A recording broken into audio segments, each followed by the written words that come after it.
Hi, this is Liz with the Bozeman Public Library. Today we'll be looking at Diamond City.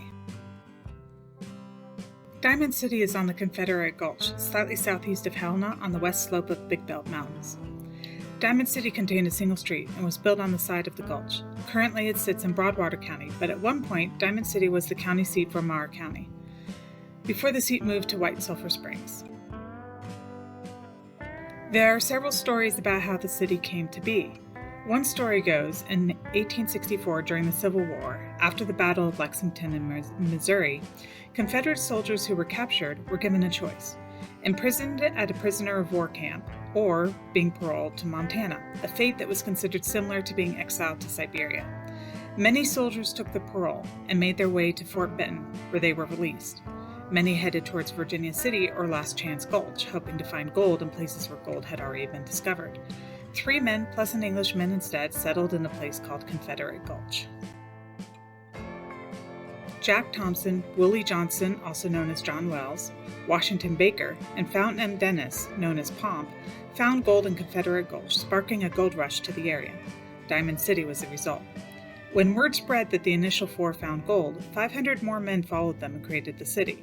The following spring, in 1865, German miners discovered more gold in nearby areas: Boulder Bar, Greenhorn Gulch, Gold Hill, and Diamond Bar. They called the newbies pilgrims, and a story goes that one pilgrim, fresh off the stagecoach, asked an old-timer where to stake his claim. The old-timer looked around and pointed out the least promising spot, and that's where the pilgrim went. He staked his claim on the Montana Bar, which became one of the richest locations for gold ever. The Montana Bar was a 2 to 3 acre stretch that had one of the largest yields of gold per area.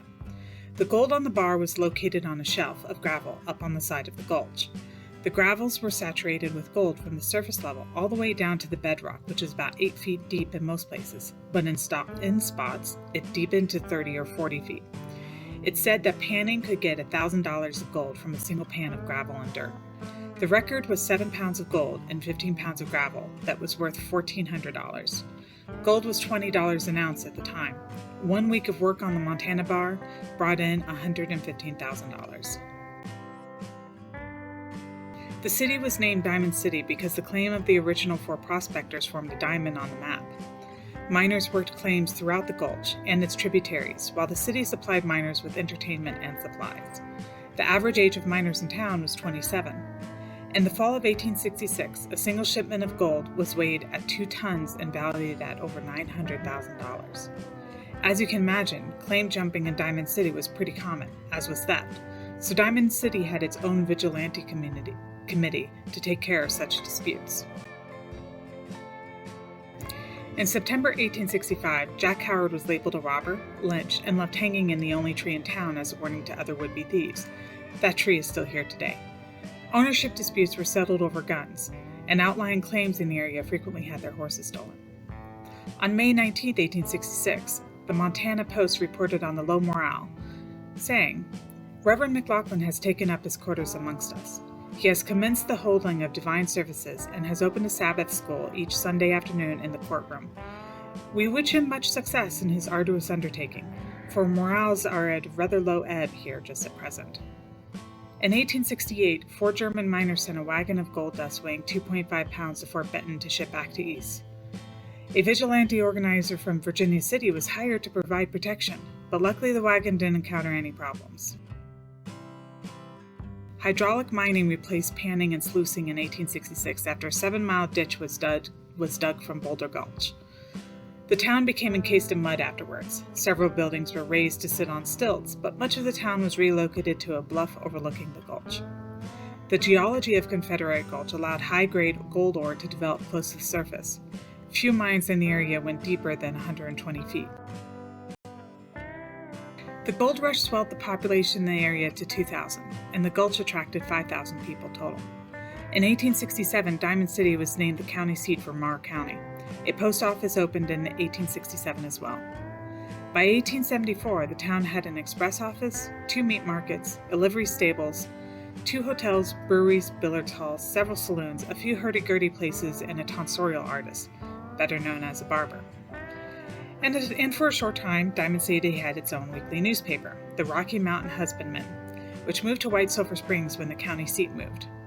The Diamond City Mill operated for a brief time in 1889. There were high hopes of what Diamond City would become. Gold started to dry up in the late 70s, and the population dwindled until by 1880 only 60 people remained living in the area. And in 1883, the judge, Cornelius Hedges, labeled it desolate and dreary with only 4 families living in Diamond City. It's said that within 4 years of the first gold discovery, the population went from 0 to 2,000 to 200. Sporadic mining continued and placer searching continued through the 1920s. The lack of water was a frequent problem, and at times the cost of mining outpaced the value of finds. Dredging mining occurred in the 30s, and in 1939, a dredging operation found 2,357 fine ounces of gold. Operations ended when the U.S. entered World War II, though. All told, lode mining only produced $100,000 in gold, while placers brought in closer to $12 million. Of the 4 founders, Jack Thompson the Englishman continued mining, moved to Phillipsburg where he died. Washington Baker returned to Missouri after the war. John Wells ran the ferry where the gulch entered the Missouri, and Pomp enlisted as a Pony Express rider in 1867. He went on to herd sheep and died after settling near Billings. In 1909, the post office of Diamond City closed. Now there's nothing but a sign indicating where one of the richest gold strikes in Montana happened. I hope you all enjoyed this series taking a small glimpse at some towns of Montana's past. Next year we'll come back focusing on homesteading and pioneering, starting with the Homestead Act. Thanks. Have a great day.